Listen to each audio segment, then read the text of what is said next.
¿Qué tal? ¿Cómo les va? Los estoy saludando con la cámara de Martín Palma y con una sensación extraña, una mezcla de satisfacción por lo que se hizo hasta ahora en torno al coronavirus. Es un éxito lo que se consiguió y estamos viviendo de ese éxito, de los primeros meses en los cuales entre el gobierno y la gente hubo un acuerdo muy formal para un comportamiento social que fue inclusivo, que fue muy meritorio y que de alguna manera impidió el crecimiento del coronavirus como en otros países. Y entonces se pudo preparar todo mucho mejor.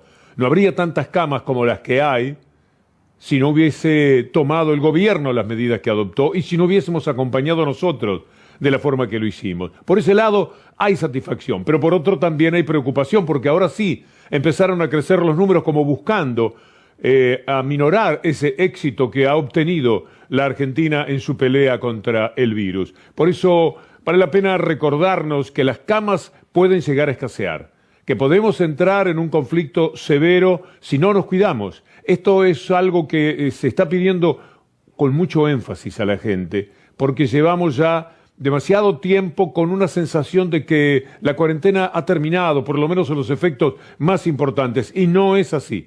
Estamos corriendo riesgos, y no son peores justamente por todo lo bien que se hizo antes. No lo echemos a perder. Arnaldo Tubín, un hombre vinculado a la Sociedad Argentina de Terapistas, advierte otra vez sobre el tema del número de camas.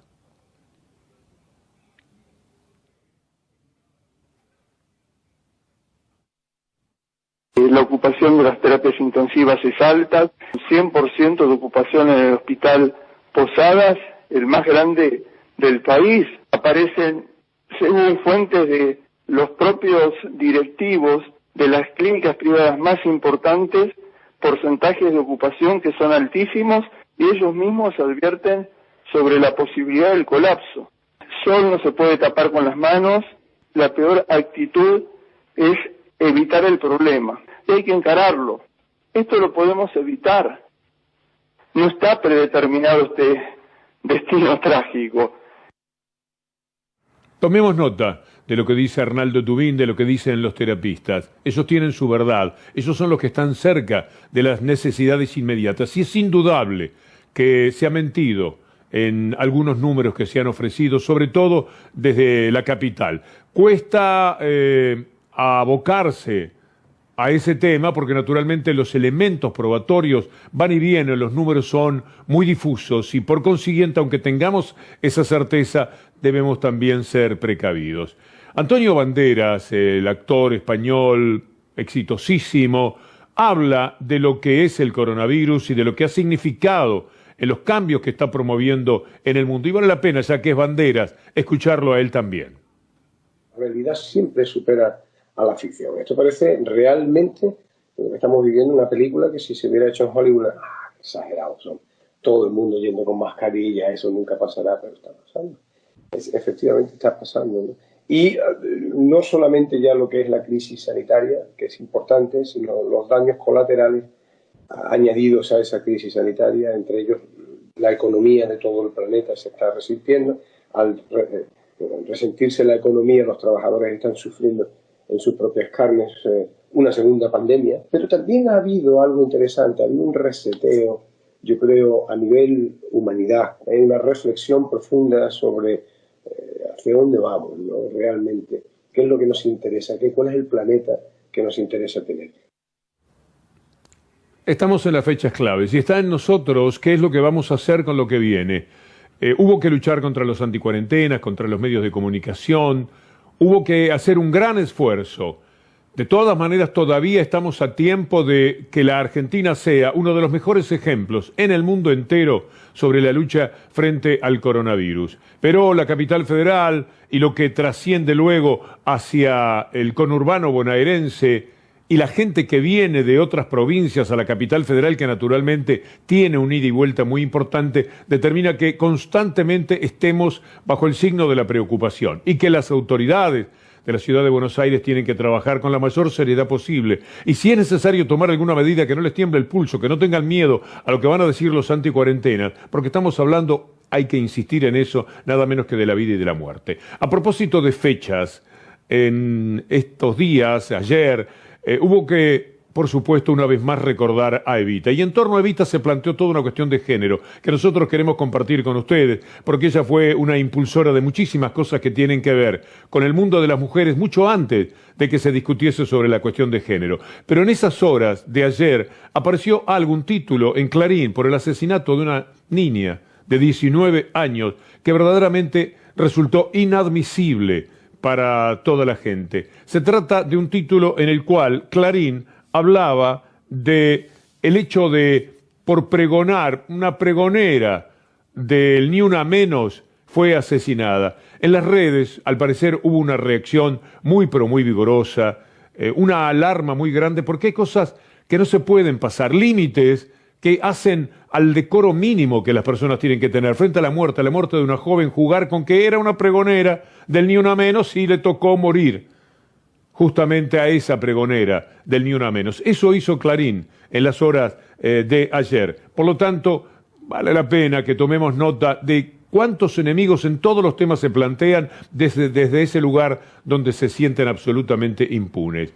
Pero hablando de la cuestión de género, vi este fin de semana una película que se llama Silvia, cuya autora es Silvia Esteve, pero no habla de ella, sino de su madre, que también se llama Silvia. Vamos a compartir con ustedes brevemente algo de la película y después les cuento de qué se trata, porque naturalmente tiene que ver con la cuestión de género. Y ahora viene Silvia.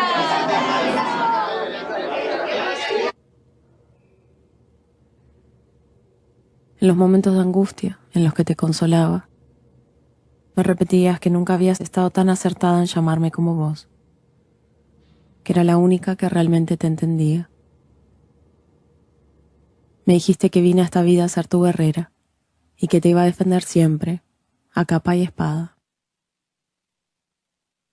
No por nada te llamé Silvia, me decías. Una hija que mira la historia de su madre, la relación con su padre, la cuestión familiar, y ve que allí hay un verdadero drama que trasciende a la propia familia y que tiene que ver con los mandatos, el patriarcado y todo aquello que bien sabemos lo que ha significado en la historia de la humanidad. Y también en la nuestra, en la reciente, estamos tratando de salir de eso. A mí me da la sensación de que en muchísimos aspectos se logra un buen resultado, que algo ha ido cambiando en la mente de los hombres y que también en las mujeres la toma de conciencia ha sido fundamental. En ese marco, hablamos con Silvia Esteve, la directora, que está en París, y nos decía el porqué de la película. La idea de la familia perfecta, de trabajar el matrimonio perfecto desde un lugar casi ilusorio para poder irlo despojando de esto. Y la noción del ser madre como una mujer que tiene que relegar sus deseos, la noción del sacrificio como algo inherente a su condición, las implicancias del cumplir un rol, el terror al envejecer, la mujer perfecta que nunca envejece y que cuando envejece de alguna manera pierde su valor, el estar siempre sujeta al hombre que trae el alimento a la mesa. Todas esas cosas son parte de Silvia. Hay una congresista norteamericana que viene a poner en el mundo la cuestión de género porque desde allí, por supuesto, ha trascendido universalmente, con un discurso muy fuerte que dijo en el Congreso, porque otro congresista, un hombre, la trató de cualquier cosa. En la discusión política le faltó el respeto como no lo hubiera hecho con ningún otro hombre, porque no se hubiera animado, entre otras cosas, y porque quizás eso genera otro tipo de respeto, pero como era mujer, la insultó, le hizo pasar un pésimo momento.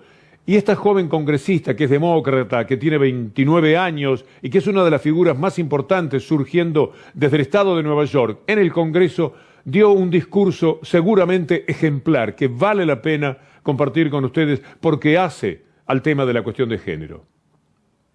Business, walking up the steps, and Representative Yoho put his finger in my face. He called me disgusting. He called me crazy. He called me out of my mind. And he called me dangerous. And in front of reporters, Representative Yoho called me, and I quote, a fucking bitch. But when you do that to any woman, what Mr. Yoho did was give permission to other men to do that to his daughters. I want to thank him for showing the world that you can be a powerful man and accost women. You can have daughters and accost women without remorse and with a sense of impunity. cómo vuelven a sus casas hombres que se comportan de esa manera con mujeres allí donde están su mujer, sus hijas. Es insólito el comportamiento que se da, pero es una sociedad conformada de esa manera con la que mucho todavía tenemos que remar para intentar cambiarla. Pero este discurso que da vueltas por el mundo viene muy bien en el análisis de la cuestión de género. Esta joven, Alexandria Ocasio-Cortez, es muy interesante y de ella se ocupó Trump, no en estos días, sino antes, también tratando de ridiculizarla, de ponerla en un lugar vulnerable en la discusión política. Trump la comparó con Evita, pero apelando a los peores comentarios que se pudieran hacer de Evita, y entonces dijo que esta joven era la Evita norteamericana. Y a propósito de esto, de la Evita norteamericana, nosotros vamos a hablar de la Evita argentina, que de alguna manera también es Evita del mundo. Y vamos a poner en el aire un discurso de Evita a propósito de la lucha de las mujeres por el voto y por todo lo demás. Vale la pena. La mujer debe afirmar su acción. La mujer debe optar. La mujer resorte moral de un hogar debe ocupar su quicio en el complejo engranaje social de un pueblo. El derecho de sufragio femenino no consiste tan solo en depositar la boleta en la urna. Consiste esencialmente en elevar a la mujer a la categoría de verdadera orientadora de la conciencia nacional.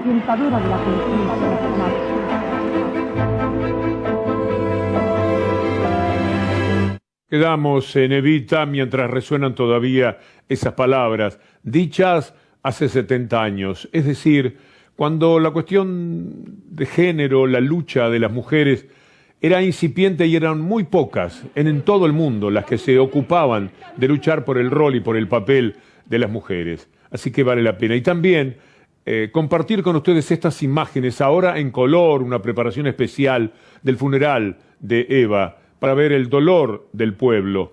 Al cumplirse un nuevo aniversario, recurrimos a estas imágenes para poner en dimensión lo que significó Eva Duarte de Perón en la historia de la Argentina, en el acompañamiento del pueblo, en el dolor de aquellos marginados de siempre que encontraron en Evita la espada fundamental, la espada de una verdadera diosa, para ellos, para poder confrontar con todo lo que se había llevado por delante sus derechos y sus sueños durante décadas y décadas de la historia de la Argentina. Por eso, estas imágenes son sobrecogedoras y nos acercan a una etapa de una historia que todavía nos habita, porque la lucha de Evita sigue siendo la misma de este tiempo, y los enemigos de Evita son los mismos de este tiempo, enemigos de lo que llamamos pueblo, enemigos de los que llamamos gobiernos con una intención popular, con una intención inclusiva. Por eso, el repaso de estas imágenes toca el corazón de una manera muy especial y por eso también queríamos compartirlas con ustedes. Es valioso en la lucha de las mujeres esto que ha conseguido Estela Díaz, la ministra de la provincia de Buenos Aires, que hizo el anuncio junto a Axel Kicillof. Certezas para intervenir y para eso hay que tener recursos, claramente. No se hace nada más que con voluntad. Nosotros sabemos que en estos temas se responde con mucha solidaridad, con mucha voluntad, con militancia, con compromiso. Pero el Estado tiene que estar presente y tiene que estar con los recursos que hacen falta para colocar dispositivos y mecanismos de intervención que se acerquen al alcance de el grave problema social que estamos abordando. Esto es muy importante, es la primera vez que se consigue tener un fondo de emergencia para la violencia contra las mujeres en la provincia de Buenos Aires. Tenemos que hablar de los otros temas del día, por ejemplo, de lo que decidió el juez Canicova Corral en torno a Dietrich ahora, y seguramente tomará la misma decisión mañana. El miércoles termina su labor, por consiguiente va a dejar procesados a los 4 cómplices de Macri que determinaron una estafa, un robo colosal contra las arcas de la Argentina, contra el dinero que siempre se dice es el dinero de todos. Siempre que la derecha quiere criticar algo que se hace por la generosidad del Estado, es el dinero de todos, con el dinero mío le quieren pagar la jubilación o el plan a fulano o a mengano. La realidad es que ese dinero de todos fue tomado por asalto por esta gente a través de los negocios que hicieron con Vialidad. Vamos a tomar un pedacito, un tramo de Sobredosis de TV que explica muy bien lo que ha sucedido en torno a esta historia que tiene a Dietrich, como antes a Saravia Frías y a Iguacel procesados, y que mañana seguramente lo tendrá también a Duhovne, que se negó a declarar en la presente jornada. Se pudo gobernar con honestidad y todos nos vamos a casa con la conciencia tranquila y las manos limpias. Primero en C5N, información de último momento. En la causa peajes procesaron a Saravia y a Iguacel. Uno de los mayores escándalos del gobierno de Mauricio Macri. El pedido del presidente, del mismo ministro con el que trabajo, Dietrich, de hacer que desaparezca la corrupción en Argentina. Y citaron a indagatoria para viernes y lunes de la semana que viene a Guillermo Dietrich y a Nicolás Duhovne. Vialidad Nacional, que era una de las cajas de corrupción más grandes que había en Argentina, no hay más corrupción en Vialidad Nacional. Lo que hizo Guillermo Dietrich, por orden de Macri, por supuesto, fue extenderle 12 años a los dueños de la Barrerita la concesión sin licitación para seguir cobrándonos peajes en el acceso norte y en el acceso oeste, los dos peajes más rentables de la Argentina. Vos hoy querés, por internet, o venís y te damos todos los que ofertan en todas las licitaciones. La obra que hoy estamos licitando de una manera transparente. Extenderle 12 años la concesión sin licitación. Extrañísimo. El titular de Vialidad en la época de Macri dijo: esto es porque yo soy testigo en otra causa. Yo estoy procesado por una sola razón, para silenciarme y evitar que sea un testigo válido en la causa de la obra pública. Como si dar explicaciones de una cosa como funcionario quitara poder ser testigo en otra. Una cosa realmente insólita, pero cubierta, por supuesto, por quienes en su momento ocultaron también esta información. El cinismo, la frialdad que han tenido además para hacer todos estos negocios mientras acusaban de corrupción a los demás, con la complicidad inevitable de los medios, de los que nos vamos a ocupar también un poco más adelante en nuestro programa. En algún momento, Lautaro Maislino encontró a Dietrich y se produjo este diálogo. Si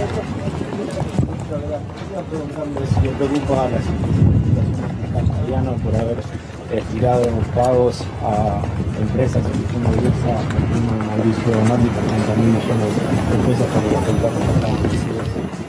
No, hay algunas inexactitudes en la pregunta, no se estiraron pagos, se extendieron concesiones, eso estaba contemplado dentro de la ley. Lo que hay no es una imputación propiamente dicho, sino que un fiscal plantea frente a una denuncia que hay que investigar eso. Y la investigación sobre las irregularidades del Estado Nacional y Autopistas del Sol para bajar una denuncia en el CIADI, ¿lo preocupa?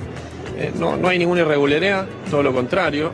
Todo esto es fruto de un cuasi congelamiento de tarifas que hizo en un entorno inflacionario el gobierno anterior, rompió las reglas de juego de todas las autopistas. ¿Fueron favorecidos abruptamente? No, en lo más mínimo. ¿Las imputaciones en su contra no le preocupan? En lo más mínimo.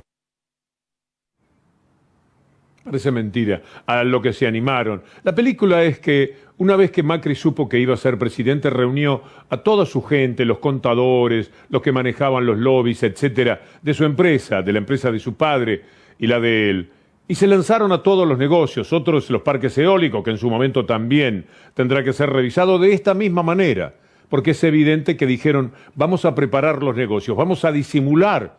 Una de las maneras era, por ejemplo, decir que en el CIADI se iba a presentar una denuncia, una demanda por $1.000 millones. Él estaba dentro de la empresa que iba a ser demandante, $1.000 millones. Balbín, cuando vio que era el procurador, cuando vio de lo que se trataba, dijo, no, esto no corresponde. Primero, porque hay instancias locales. Segundo, porque andás a saber cuándo esto llega al CIADI. Y tercero, porque no sabemos si efectivamente se va a perder en el CIADI. ¿Qué vienen ellos a hablar de 1.000 millones? A corrernos con el poncho. Así que esperemos tranquilamente. Entonces lo sacaron. Lo sacaron y lo pusieron a Saravia Frías. Y lo primero que hizo Saravia Frías fue emitir un documento diciendo, ojo, que estamos en lío con el CIADI. Capaz que un día le tenemos que pagar $1.000 millones. Preguntale si les alcanza 500, pero se los damos ahora. Y por supuesto dijeron que sí. Y se robaron $500 millones. Macri y sus cómplices. Saravia Frías, Dietrich, Duhovne e Iguacel. Duhovne seguramente será procesado mañana en el mecanismo evidente que ha tomado el juez Canicova Corral, dándose cuenta de cuáles eran las tropelías que estaban cometiendo. Por supuesto, el procedimiento lo llevó a Dietrich en algún momento, quizás como algo que psicológicamente ganó terreno, hacerse una pregunta que está en el final de lo que van a ver ustedes ahora. ¿Cometimos errores? Sí, cometimos errores. ¿Somos unos tarados? Yo creo que no.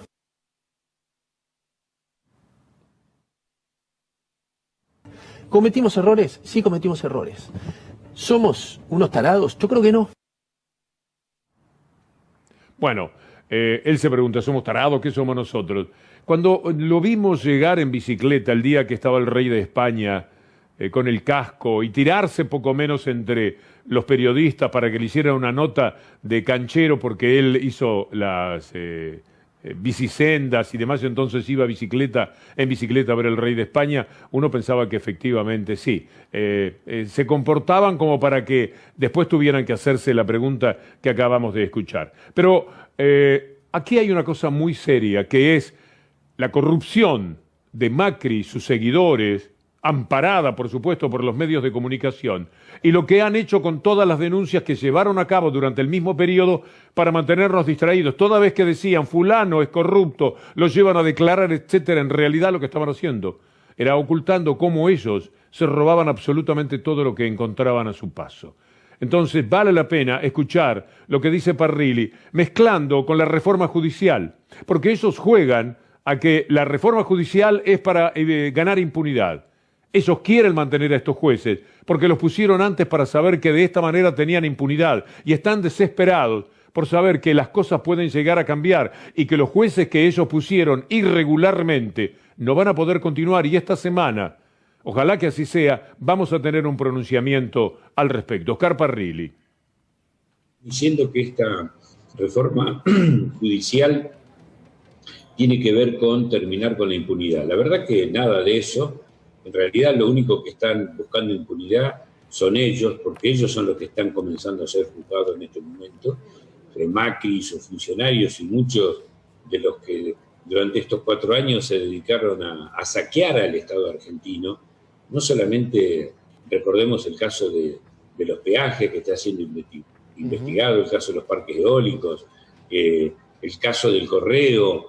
Bueno, tenemos el hermano de un presidente que blanqueó 37 millones de dólares. Todos estos saqueos que hicieron al Estado argentino, ellos son los que van a hacer, y ellos son los que están buscando impunidad y quieren a toda costa que sean los jueces que ellos manejaron, que ellos condicionaron y que ellos nombraron los que los investigan. Senador, ¿cómo le va?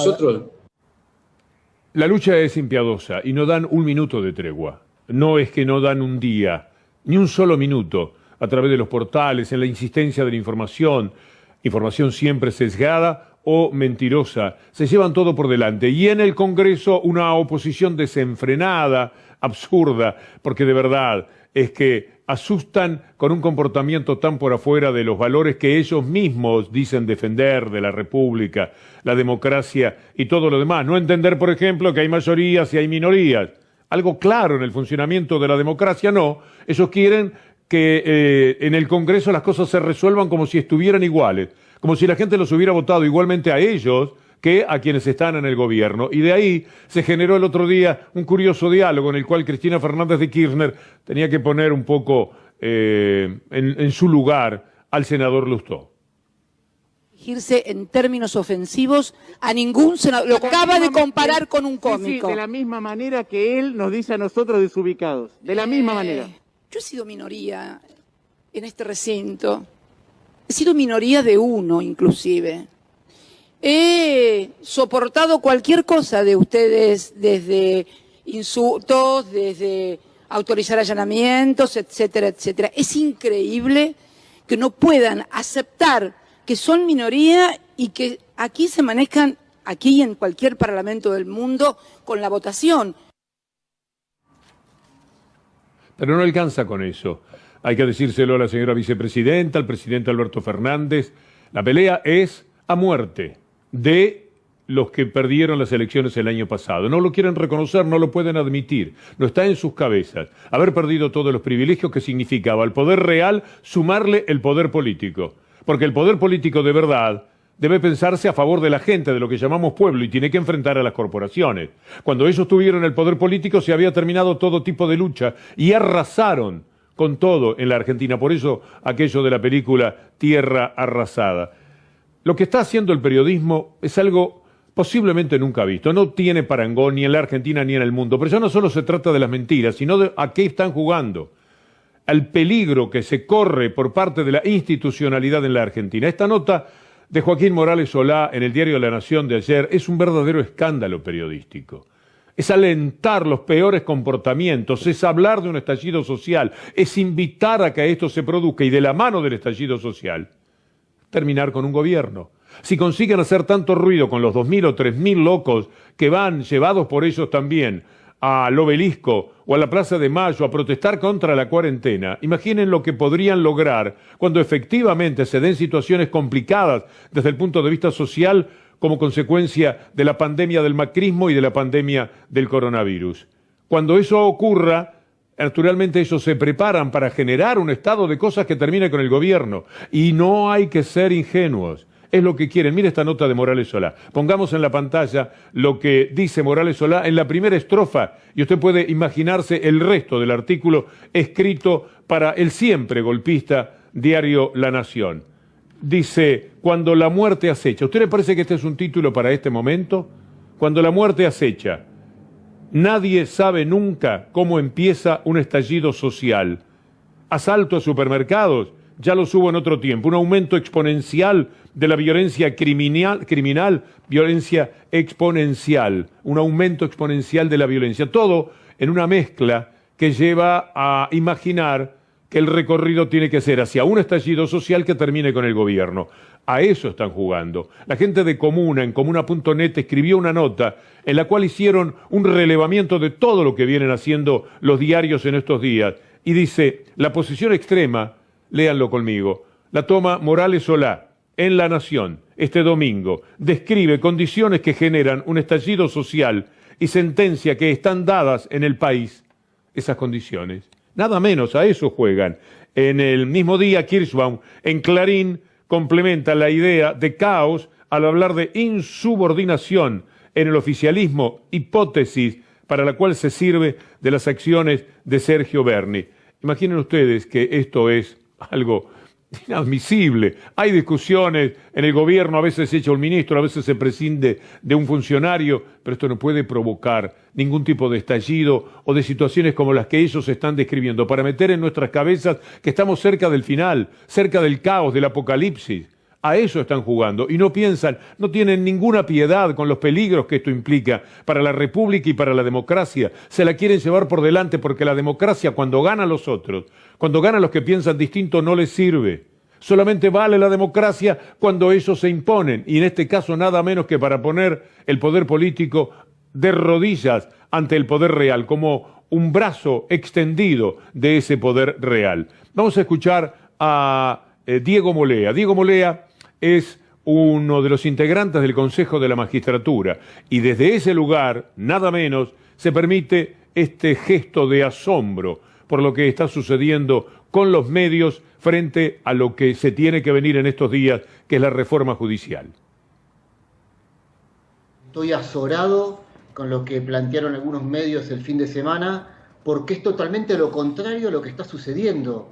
Acá plantean que hay una avanzada cuando lo que se quiere es poner luz sobre un mecanismo irregular que ha sucedido en los años anteriores. Y lo más llamativo de esto es que a los que queremos de alguna manera corregir errores, tenemos que dar explicaciones. Esto es lo que nos llama mucho la atención, porque realmente no somos nosotros los que tenemos que dar explicaciones.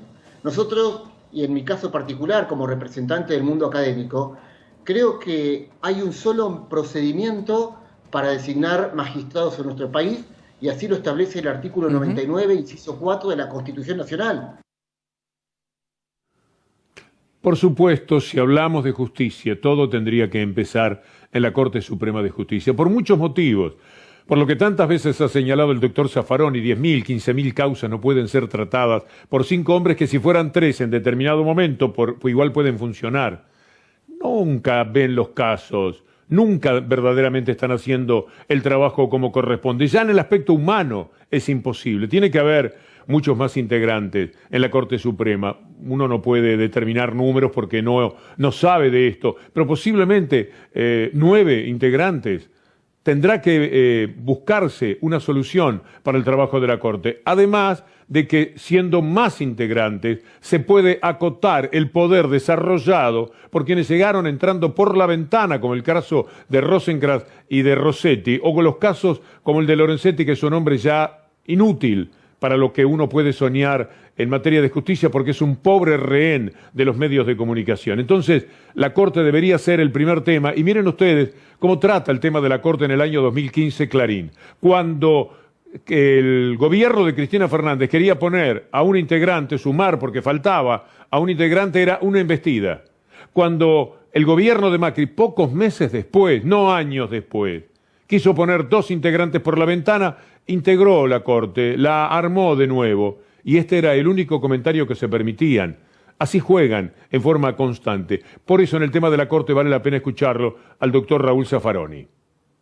Primero, una corte de 5 personas, en que 3 personas pueden tener ese poder, que pueden hacer una concentración de poder que republicanamente es peligrosa, siempre. En segundo término, el problema es que la Corte hoy, nuestra Corte Suprema, que la función constitucional, la que le asigna la Constitución, es muy poca la que ejerce en cuanto a control de constitucionalidad de leyes, que es la función que verdaderamente le asigna la Constitución, ¿no? Que nosotros la copiamos de Estados Unidos. ¿Y el resto qué hace? Y el resto la Corte se fue empoderando a lo largo de 100 años y cuando se le da la gana resulta ser la última instancia de cualquier materia de todo el país.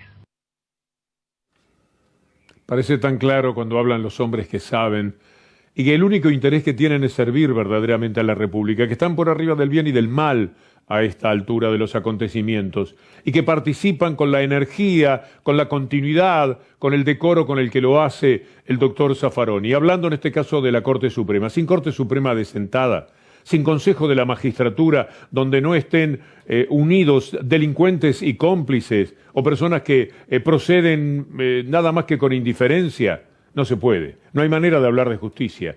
Si este país puede mantener como jueces a Brugli y Bertuzzi, que son un atentado a lo que llamamos justicia, hombres que no dieron los exámenes correspondientes, que no concursaron, que no tienen el acuerdo del Senado, que no tienen nada para estar donde están. Y ellos los defienden, porque defendiendo a Bruglia y a Bertuzzi, por supuesto, están defendiendo también a Dietrich y a Duhovne y a los procesados hoy por Canicova Corral, porque la siguiente instancia pasa por Bruglia y por Bertuzzi, y ahí ya tienen los medios de comunicación y el residual PRO, como lo dice Gustavo Silvestre, tienen un mecanismo de defensa. Más allá de que ahora, al lugar de Canicova Corral, va el juez más servil del sistema, que se llama Julián Ercolini. Algo que hacer con la justicia. Con los medios como están, es imposible pensar en una república. Con la libertad que tienen para cometer cualquier estropicio. Y con la justicia en el estado actual también.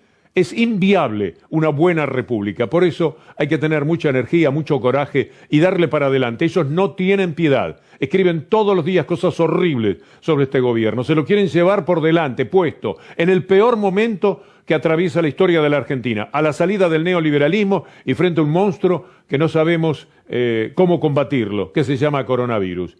Por eso el trabajo de ciudadano es cada día más importante. Gracias a Pablo Redal en el estudio, a Leandro Gabriele, a Juan Manuel García y por supuesto a los productores Julián Capazo y Anabela Sánchez. La seguimos mañana si Dios quiere. Pablo Dugan.